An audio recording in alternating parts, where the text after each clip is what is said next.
Hello बच्चों, कैसे हैं आप सब? कैसी तैयारी चल रही है आप लोगों की? फटाफट से आ जाइए। और आज हम लोग यहाँ पे स्टार्ट करेंगे conservation of mechanical energy during projectile motion. और बच्चों, इससे पहले कि आपने देखा था, आपने इक्वेशन ऑफ ट्रेजेक्ट्री का इक्वेशन आपने ड्राइव किया था, और दो इक्वेशन ऑफ ट्रेजेक्ट्री आपने ड्राइव किया था, और उसी के कॉन्टिन्यूशन में ये वाला टॉपिक है conservation of mechanical energy during projectile motion. हालांकि मुझे उस वाले वीडियो में बनाना चाहिए था, लेकिन वो मैं चाह रहा था कि वो उस वीडियो की लेंथ बड़ी ना हो जाए, इस वजह से मैंने वहीं पे छोड़ दी, और इसको मैं एक अलग सेपरेट वीडियो में आज बना रहा हूँ।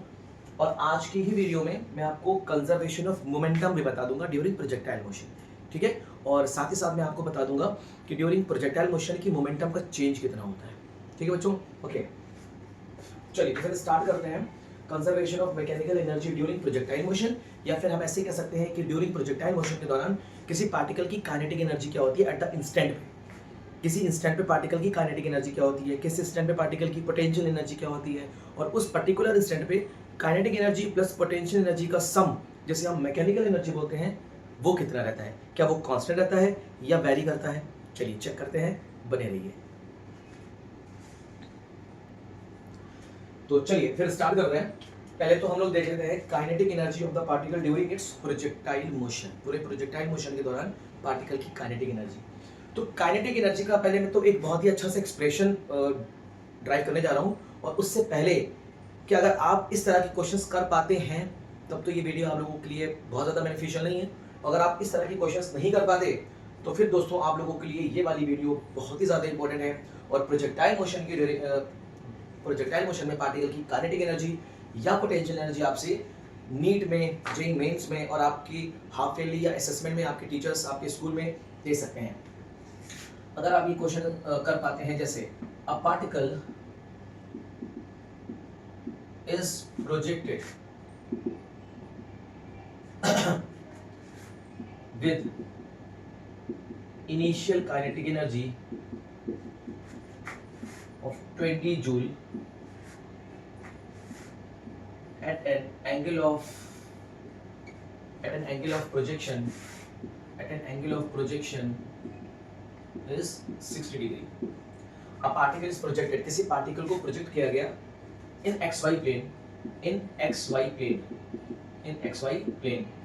प्रोजेक्टाइल मोशन हो रहा है in xy plane with initial kinetic energy of 20 joule at an angle of projection is 60 degree.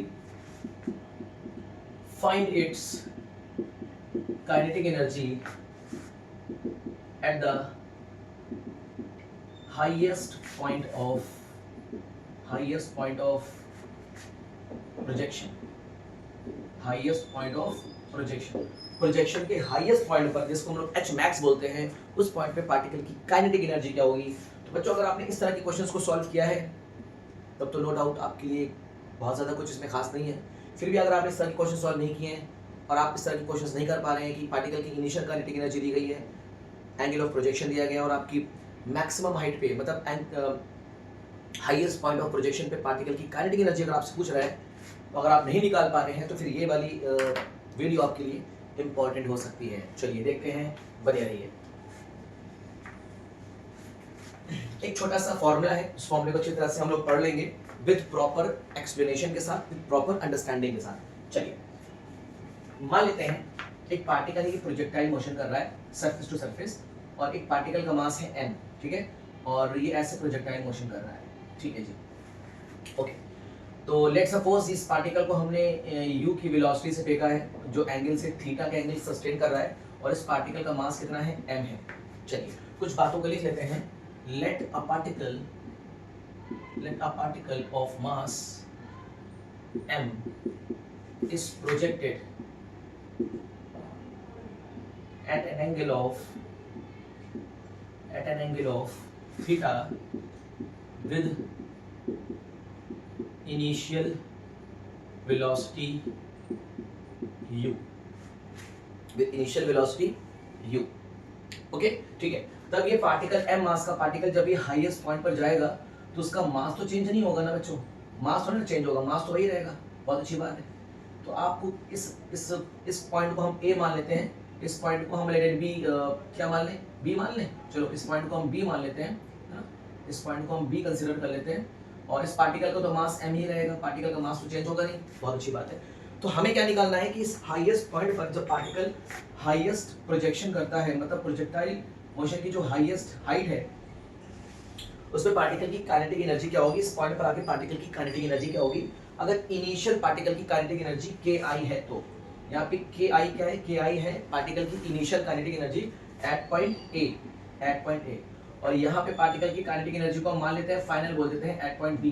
ठीक है, चलिए तो कुछ लिख लेते हैं। मान लीजिए ki ए क्या है, initial kinetic energy of particle at point of projection,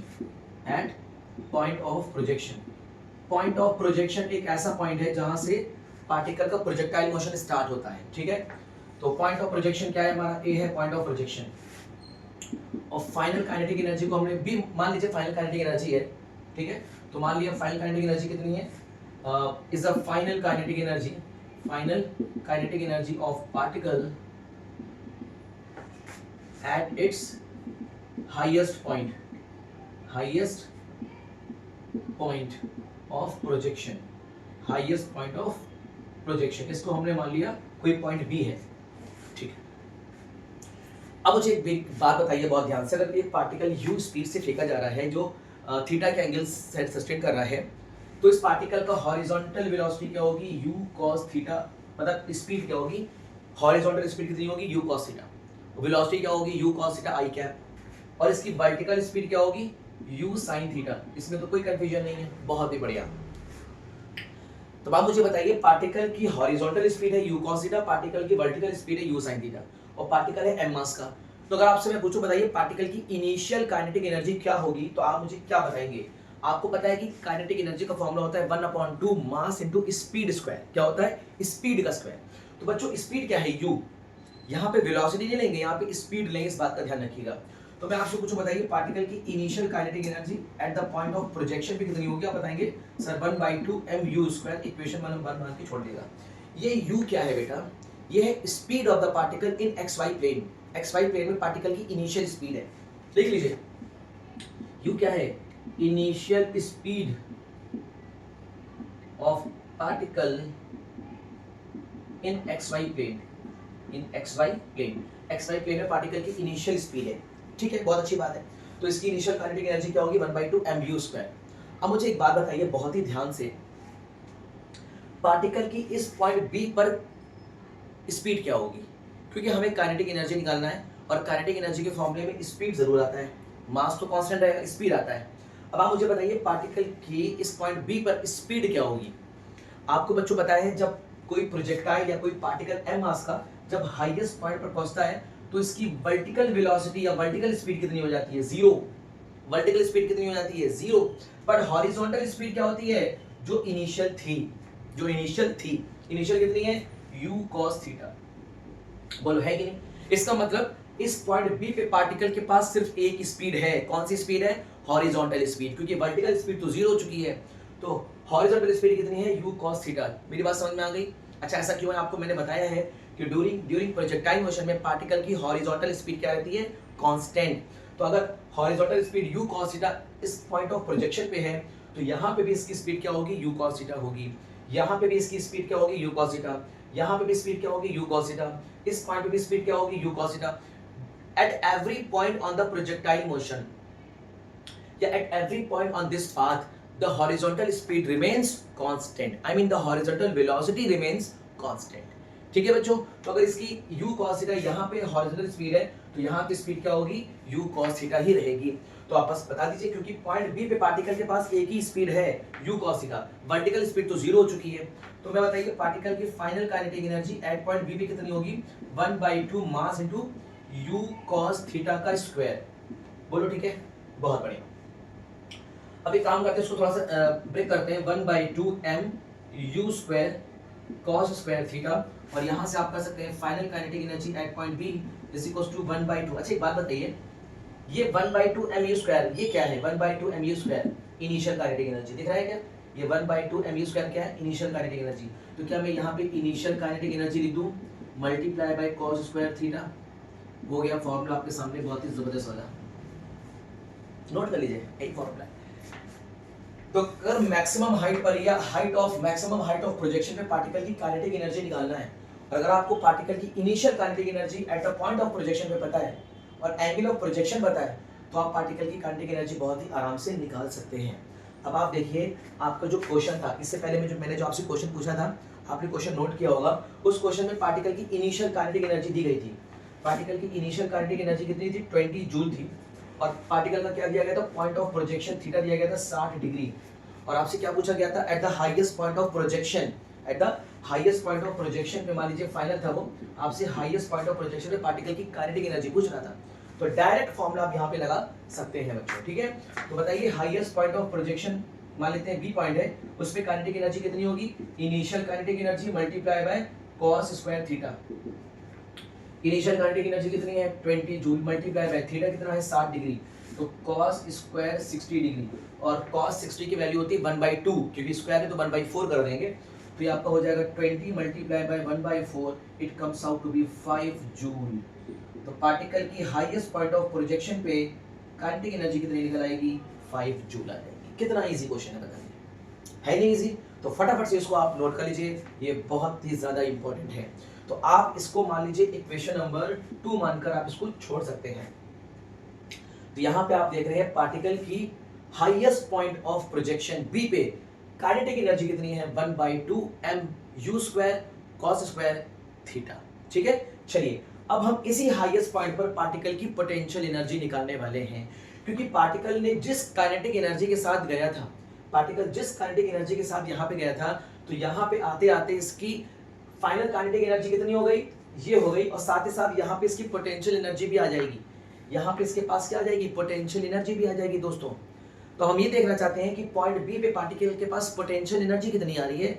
बस बने रहिए, आपके सामने हाईएस्ट पॉइंट ऑफ बी पे पार्टिकल के पास कितनी पोटेंशियल एनर्जी होगी, हम उसको भी निकाल सकते हैं। बहुत ही आसान है, देखिए, m मास का पार्टिकल ये इस हाईएस्ट पॉइंट पर है, और इस पॉइंट पर ग्रेविटी कितनी लग रही है? g लग रही है। और आपको पता है अर्थ के सरफेस पे, अगर हम अर्थ के सरफेस पे मान ले पोटेंशियल, इनिशियल पोटेंशियल को 0 मान ले, तो अर्थ के सरफेस से जब हम h हाइट ऊपर जाते हैं, तो उस बॉडी में उसके कॉन्फ़िगरेशन की वजह से कितनी पोटेंशियल एनर्जी आ जाती है? mgh। ये mgh एक स्पेशल केस है, इस बात का ध्यान रखिएगा, हमेशा हो ऐसा जरूरी नहीं है, ठीक है। हमने यहाँ पे एज्यूम किया हुआ है कि अर्थ के सरफेस पे हमने इनिशियल पोटेंशियल एनर्जी को 0 मान लिया है, और किसी बॉडी को जब हम उठाने में, मतलब ग्रेविटी के अगेंस्ट उठाने में जितना वर्क करेंगे, वो सारा वर्क किस में कन्वर्ट हो जाएगा? उसकी पोटेंशियल एनर्जी में कन्वर्ट हो जाएगा, ठीक है। तो अब मुझे बताइए, इस m मास के पार्टिकल की बी पॉइंट पर पोटेंशियल एनर्जी का फॉर्मूला क्या होगा? पोटेंशियल एनर्जी का फॉर्मूला होगा मेरे बच्चे mgh, और यहाँ से हाइट कितनी? h max, यहाँ पे हम क्या लिख देंगे? h max लिख देंगे। बोलिए, लिख सकते हैं क्या? तो एट पॉइंट बी पे पार्टिकल के पास पोटेंशियल एनर्जी कितनी आ गई है? mgh max। भाई बहुत आसान, इजी है, तो क्या हम लोग निकाल सकते हैं? बिल्कुल निकाल सकते हैं। तो बताइए, potential energy at point B पे कितनी होगी? mgh max होगी। और आपको पता है ड्यूरिंग प्रोजेक्टाइल मोशन में मैक्सिमम हाइट का फॉर्मूला आपने पढ़ा हुआ है। h max का फॉर्मूला क्या होता है? h max बराबर होता है u² sin square theta upon 2g। बोलो, पता है कि नहीं? बस h max की जगह पे ये लिखना है आपको, लिख दो फटाफट से। चलो लिखते हैं, ये आपका हो जाएगा mg, h max की जगह क्या करेंगे? u² sin square theta upon 2g। मेरे बच्चे g से g कैंसिल हो जाएगा, बचेगा आपके पास 1/2 mu² sin square theta. Equation number 3 मान के छोड़ दो। तो हाईएस्ट पॉइंट बी पर पार्टिकल की पोटेंशियल एनर्जी का फॉर्मूला आपके सामने ये आ गया। हाईएस्ट पॉइंट बी पे पार्टिकल की हाईएस्ट पॉइंट बी पे पार्टिकल की काइनेटिक एनर्जी का फॉर्मूला आपके सामने 1/2 mu² cos स्क्वायर थीटा, और हाईएस्ट पॉइंट बी पे पार्टिकल की पोटेंशियल एनर्जी का फॉर्मूला है 1/2 mu² sin स्क्वायर थीटा। इसको स्टार बना लीजिए, ये बहुत इंपॉर्टेंट है बच्चों, ये बहुत ही ज्यादा इंपॉर्टेंट है, इसको स्टार जरूर से बना लीजिए, ठीक है। बनाइए, फटाफट से करिए। अब मैं सब रफ करने जा रहा हूं, और मैंने सिर्फ 2 इक्वेशन लिखूंगा सिर्फ। एट द पॉइंट बी पे, मतलब हाईएस्ट पॉइंट ऑफ प्रोजेक्शन पे पार्टिकल की काइनेटिक एनर्जी, और हाईएस्ट पॉइंट ऑफ प्रोजेक्शन पे पार्टिकल की पोटेंशियल एनर्जी लिखने वाला हूं बस। बाकी मैं सबको रफ करने जा रहा हूं, फटाफट से आप नोट करिए, ठीक है।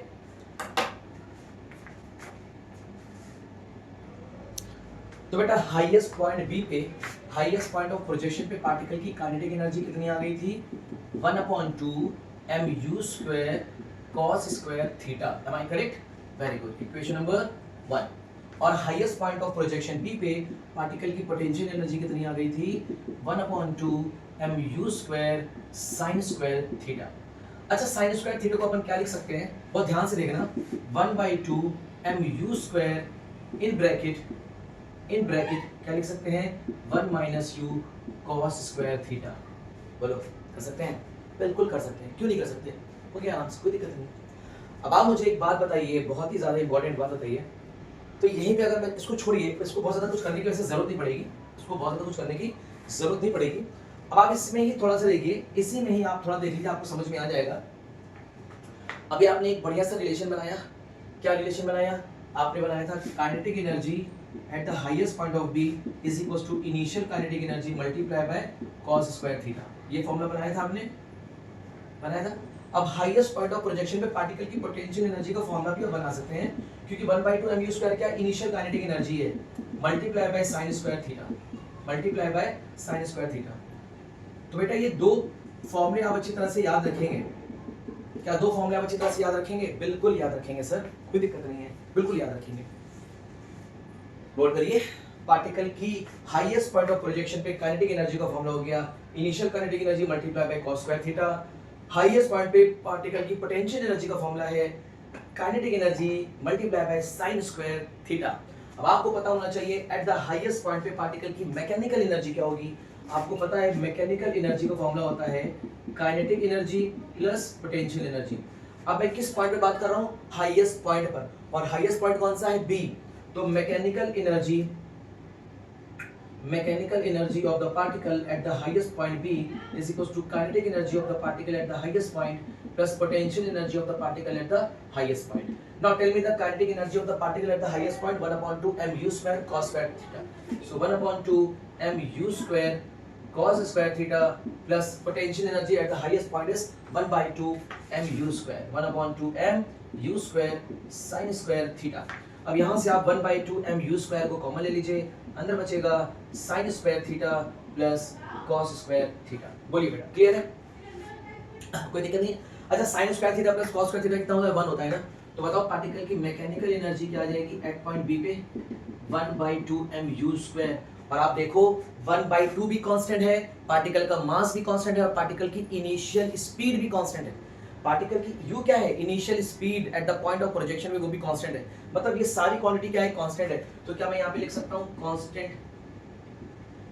इसका मतलब mechanical energy of the particle during projectile motion remains constant. अब चाहे वो एट पॉइंट बी पे हो, चाहे वो एट पॉइंट ए पे हो, किसी भी पॉइंट पर हो, पार्टिकल की मैकेनिकल एनर्जी क्या होगी? कंजर्व रहेगी।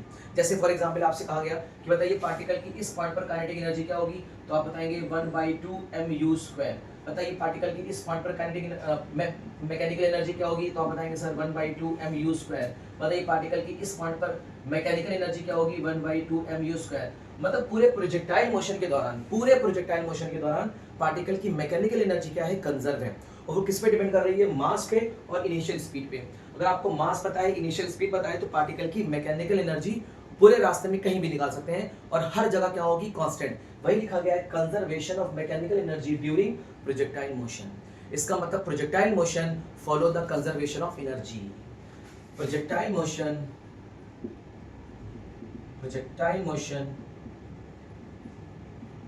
follows the conservation of energy। Projectile motion क्या करता है? कंजर्वेशन ऑफ एनर्जी को फॉलो करता है। और यहाँ पे मैकेनिकल एनर्जी क्या हो गई है? कांस्टेंट हो गई है। क्लियर? बात समझ में आ गई? कोई कंफ्यूजन नहीं। और यही क्या है? आपकी इनिशियल काइनेटिक एनर्जी है। भाई यही क्या है? आपकी इनिशियल काइनेटिक एनर्जी तो है। इसका मतलब मैकेनिकल एनर्जी जो होती है ना, किसी भी पार्टिकल की mechanical energy during projectile motion, वो उसकी इनिशियल काइनेटिक एनर्जी के बराबर होती है। तो आपके नीट में या जेई मेंस में आपसे एक बढ़िया सा क्वेश्चन पूछ सकता है, या आपके एग्जामिनर या आपका स्कूल के टीचर आपसे क्वेश्चन पूछ सकते हैं, the mechanical energy of the projectile motion during the mechanical energy of the particle during projectile motion is equal to its initial kinetic energy at the highest point, या it do not depend upon the kinetic energy, या XYZ, जो भी option दे दे। तो ये 1/2 mu² है क्या?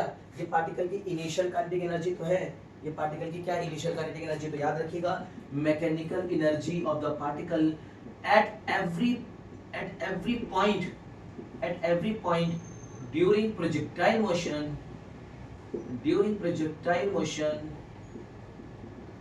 is equals to its initial kinetic energy is equal to its initial kinetic energy। बोलिए बेटा, ठीक है, नोट कर लीजिए फटाफट से। और ये दो फॉर्म में आप जरूर से नोट करिएगा, फर्स्ट सेकंड, और पार्टिकल की हाईएस्ट पॉइंट पर पोटेंशियल एनर्जी और काइनेटिक एनर्जी का फॉर्मूला भी आप अच्छे से नोट करिएगा। ये sin स्क्वायर थीटा, इस बात का ध्यान रखिएगा। तो मैकेनिकल एनर्जी आपने क्या कर दी भाई साहब, कांस्टेंट कर दी है। चलिए अब इसके बाद हम चलते हैं नेक्स्ट, चेंज इन मोमेंटम। ठीक है, चेंज इन मोमेंटम बने नहीं है।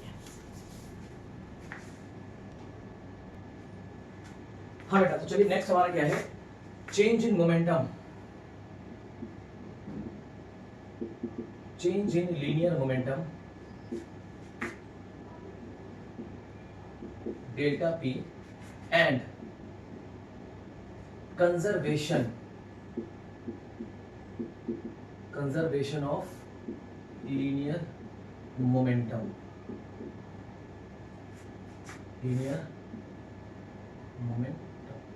हम ये देखना चाहते हैं कि क्या प्रोजेक्टाइल मोशन के दौरान पार्टिकल का लीनियर मोमेंटम कंजर्व होता है या नहीं होता है।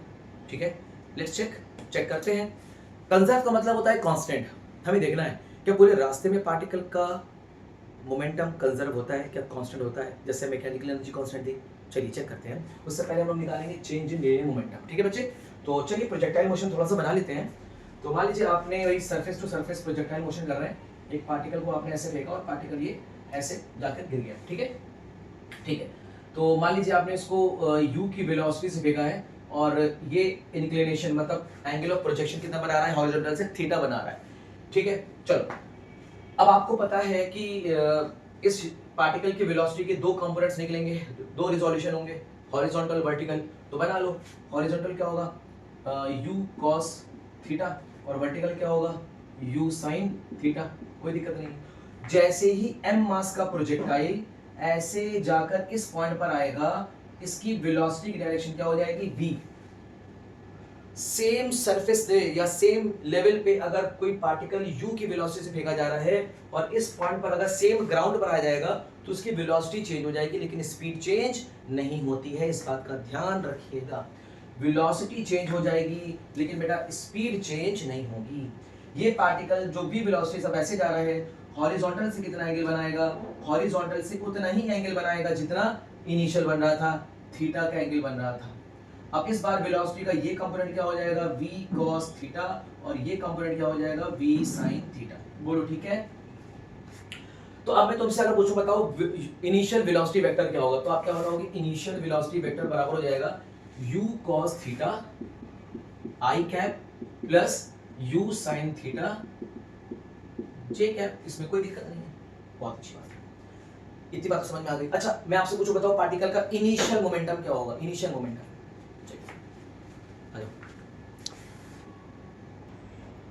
हाँ बेटा, तो हाँ मैं कहा था कि आप देखिए सेम हॉरिजॉन्टल लाइन पे या सेम ग्राउंड पे पार्टिकल की इनिशियल वेलोसिटी की डायरेक्शन ये है और फाइनल वेलोसिटी की डायरेक्शन ये है।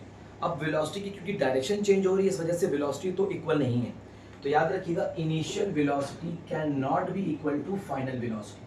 पहली बात, इनिशियल वेलोसिटी फाइनल वेलोसिटी के इक्वल नहीं है, लेकिन इनिशियल वेलोसिटी का मैग्नीट्यूड और फाइनल वेलोसिटी का मैग्नीट्यूड ये आपस में क्या होंगे, इक्वल होंगे, ये आपस में इक्वल होंगे। इसका मतलब ये होता है कि इनिशियल स्पीड और फाइनल स्पीड तो सेम होगी लेकिन इनिशियल वेलोसिटी और फाइनल वेलोसिटी सेम नहीं होगी मेरे बच्चे। ठीक है, और यही चीज आपने देखा था वर्टिकल मोशन में कि इनिशियल वेलोसिटी और की डायरेक्शन ऊपर थी और फाइनल वेलोसिटी की डायरेक्शन नीचे थी।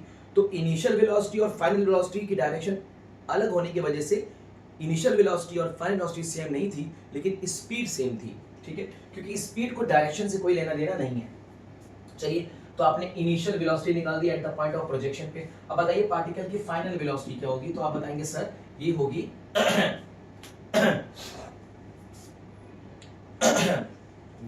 v cos of theta I cap plus B sine of theta J cap. क्या मेरी बात समझ में आ रही है? अब आप मुझे बहुत ही आराम से एक बात ये बताइए कि अगर मैं इसको मैग्नीट्यूड वाइज ले लूं, मैं इसको किस में ले लूं? मैग्नीट्यूड वाइज ले लूं, तो आपको ये तो पता है कि u और v, मतलब मैं इसको बोलूं मैग्नीट्यूड ऑफ u। भाई u का मैग्नीट्यूड क्या होता है? ये तो होगा, और वेलोसिटी वेक्टर v का मैग्नीट्यूड क्या होगा? v होगा। भाई यही तो होगा ना, सिंपल चीज है, कोई इसमें बहुत बड़ी टफ चीज नहीं है, ठीक है। तो क्या मैं v की जगह u लिख सकता हूँ? बिल्कुल बिल्कुल लिख सकता हूँ भाई, क्योंकि v और u सेम है ना। आप बात समझिए, u क्या है? स्पीड है, पार्टिकल की प्लेन में स्पीड है ना। तो पार्टिकल की प्लेन में स्पीड जो होगी वो तो सेम होगी, जो इनिशियल स्पीड होगी वो फाइनल स्पीड भी तो होगी। तो क्या मैं इसको ये नहीं लिख सकता? Vector v is equal to u cos थीटा, इसमें यहाँ पे माइनस लगाइए क्योंकि ये इस डायरेक्शन में प्लस है, इस डायरेक्शन में माइनस है, i cap minus u sin theta j cap. बिल्कुल सर, बिल्कुल लिख सकते हैं, कोई दिक्कत नहीं होगी, बहुत ही बढ़िया। अब आप देखिए, अगर मैं आपसे पूछूं बताइए पार्टिकल का इनिशियल मोमेंटम क्या होगा, तो आप क्या बताएंगे? भाई ये बात समझ में आई कि नहीं आई? कितना बताइए आप लोग मुझे।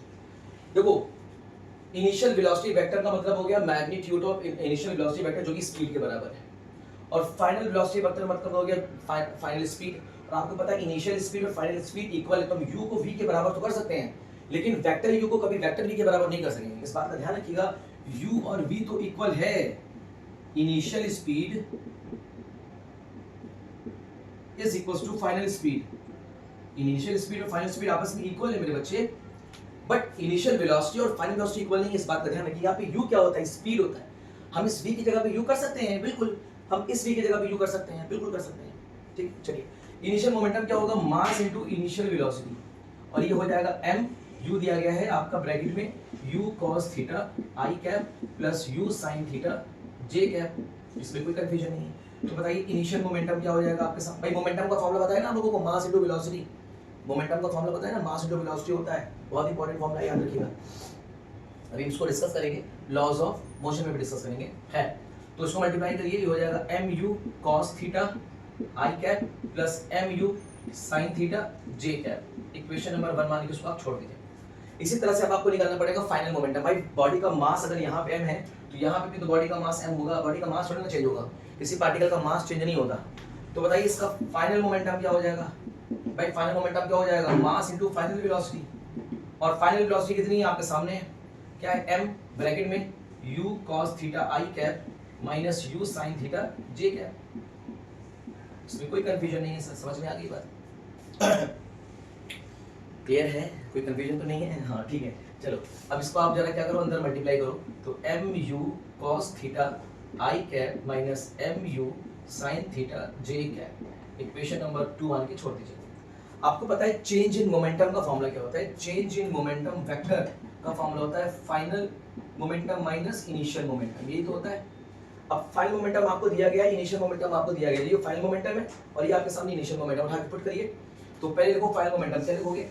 mu cos theta i cap minus mu sin theta j cap bracket close, minus का साइन लगाएंगे। अब लिखेंगे इनिशियल मोमेंटम। इनिशियल मोमेंटम आपके सामने ये लिखा है, देखिए mu cos theta i cap plus mu sin theta j cap. Equation close कर दीजिए। कुछ कैंसिल हो रहा है? हाँ, mu cos theta i cap minus mu cos theta i cap cancel out हो गया, और माइनस अंदर जाके हो जाएगा माइनस, ठीक है। तो आपको बचेगा चेंज इन मोमेंटम वेक्टर, क्या बचेगा? Minus 2mu sin theta j cap. बोलो, ये हो गया चेंज इन मोमेंटम वेक्टर। ये क्या हो गया? चेंज इन मोमेंटम वेक्टर हो गया आपके सामने, क्लियर? और इसकी डायरेक्शन क्या हो जाएगी? माइनस साइन इंडिकेट कर रहा है डाउनवर्ड डायरेक्शन में, तो डायरेक्शन क्या हो जाएगी? Direction of change in momentum is vertically downward, is vertically downward. बोलिए, ठीक है। मुझे बताइए इनिशियल मोमेंटम की डायरेक्शन क्या है? वर्टिकली अपवर्ड, और फाइनल मोमेंटम की डायरेक्शन क्या है? वर्टिकली डाउनवर्ड है, क्लियर है? चलिए, उम्मीद है समझ में आ गई होगी बात यहाँ पे। ये इनिशियल मोमेंटम की डायरेक्शन वर्टिकली अपवर्ड नहीं होगी, वो तो इस डायरेक्शन में होगा ना, और फाइनल मोमेंटम की डायरेक्शन ये होगी ना। बट इन दोनों को जब हम लोग चेंज निकालेंगे तो उसकी डायरेक्शन क्या आ जाएगी? वर्टिकली डाउनवर्ड आ जाएगी, ठीक है। अगर मैं आपसे कुछ बताइए चेंज इन मोमेंटम का मैग्नीट्यूड क्या होगा? What will be the magnitude of change in momentum? तो आप बताएंगे सर 2mu साइन थीटा, क्या बताएंगे 2mu sin theta is the change in momentum, magnitude of change in momentum. Note करिए फटाफट से। अच्छा बताइए ये u sin थीटा क्या है? What is u sin theta? Is the initial vertical speed, is the initial vertical speed है। तो क्या मैं ये लिख सकता हूं डेल्टा p का magnitude is equal to 2m2 uy। What is uy? uy is the initial vertical speed, initial vertical speed. और ये किसके इक्वल है? m, देखो u sin theta, u sin theta क्या है? वर्टिकल मतलब y डायरेक्शन में, और u स्टैंड्स फॉर इनिशियल, तो uy मतलब इनिशियल वर्टिकल स्पीड। तो ये चेंज इन मोमेंटम निकल गया 2muy। नोट कर लीजिए फटाफट, बहुत इंपॉर्टेंट है। अब आप मुझे ये बताइए कि भाई मोमेंटम तो कंजर्व नहीं है। भाई मोमेंटम का कंजर्वेशन का मतलब क्या होता है? What is the mean of conservation momentum? Conservation of momentum का मतलब होता है देयर इज चेंज जीरो, इसका चेंज क्या हो जाए? जीरो हो जाए। भाई बात समझ में आया? जैसे कि आपसे मैंने बोला कि मान लीजिए वेलोसिटी इज कांस्टेंट, मैंने आपसे क्या बोला? Velocity is constant. तो वेलोसिटी के कांस्टेंट होने का मतलब क्या है कि चेंज इन वेलोसिटी कितना हो जाएगा? जीरो हो जाएगा। भाई चेंज इन वेलोसिटी का मैग्नीट्यूड क्या हो जाएगा? जीरो हो जाएगा। भाई ये तो होगा ना।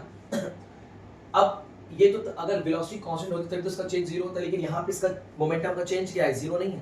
अब आप यहाँ देख लीजिए मोमेंटम का जो चेंज है वो जीरो नहीं है। और अगर जीरो नहीं है तो मोमेंटम कंजर्व कहाँ हो गया? मोमेंटम कंजर्व नहीं है। इसका मतलब मेरे बच्चे ड्यूरिंग प्रोजेक्टाइल मोशन, ध्यान सुनना, ड्यूरिंग प्रोजेक्टाइल मोशन जो वर्टिकल मोमेंटम जो होता है ना, वर्टिकल मोमेंटम वो कंजर्व नहीं होता। क्या हॉरिजॉन्टल मोमेंटम कंजर्व होता है? चलिए चेक करते हैं। एक बात तो समझ में आ गई भाई, ये मोमेंटम कैसा है? वर्टिकल है ना। भाई ये मोमेंटम कैसा है? वर्टिकल है ना, क्योंकि वाई में स्पीड आ रही है ना। तो ये मोमेंटम का चेंज किसमें है? वर्टिकल मोमेंटम का चेंज है। क्लियर हो रही बात? बहुत बढ़िया। तो ध्यान रखो, देखो हर चीज बहुत इंपॉर्टेंट है। तो ये मोमेंटम का चेंज क्या है वाई में, और वाई डायरेक्शन में मोमेंटम का चेंज जीरो नहीं है। तो ड्यूरिंग प्रोजेक्टाइल मोशन में आपको एक बात समझ में आ गई, नोट करके लिखिएगा कि during projectile motion during projectile motion change in vertical momentum vertical momentum delta P vector is not equal to zero. अगर ये जीरो के इक्वल नहीं है इसका मतलब मोमेंटम कंजर्व नहीं है, वाई डायरेक्शन का मोमेंटम कंजर्व नहीं होगा। तो इसका मतलब क्या हो गया कि वाई डायरेक्शन का मोमेंटम कंजर्व नहीं है। मोमेंटम एक वेक्टर क्वांटिटी है, इसको डायरेक्शन की रिक्वायरमेंट है। तो याद रखिएगा momentum along Y axis is not constant. क्या लिखेंगे? इज नॉट कांस्टेंट, ये कांस्टेंट नहीं है।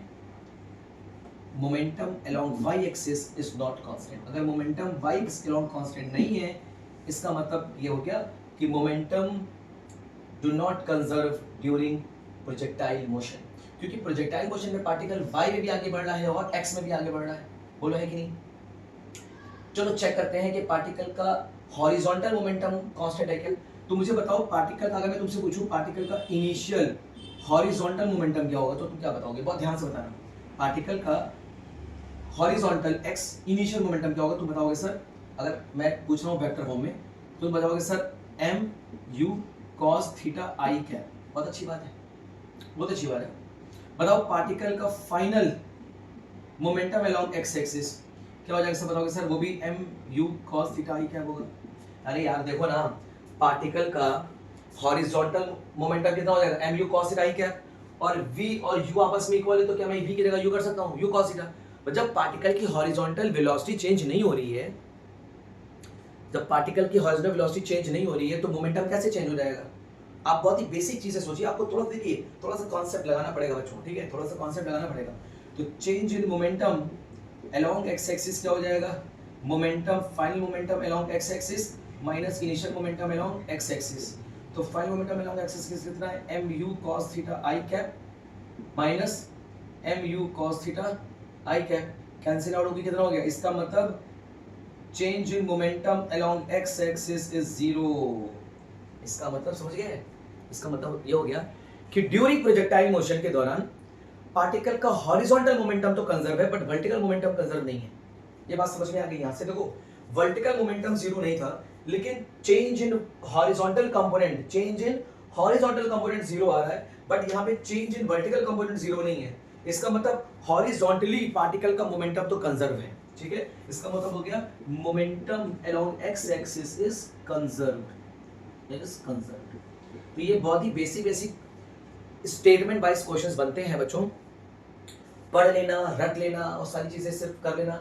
अब आप खुद भी ऐसे समझो कि मोमेंटम का फॉर्मूला होता है मास इनटू वेलोसिटी। क्या होता है? Mass into velocity. बोलो ठीक है, बहुत अच्छी बात है।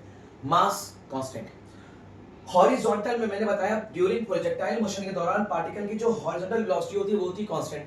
अरे मोमेंटम के फॉर्मूले में आता है मास इनटू वेलोसिटी। अगर मास भी कांस्टेंट है, हॉरिजॉन्टल वेलोसिटी भी कांस्टेंट है, तो मोमेंटम भी क्या होगा? कांस्टेंट होगा।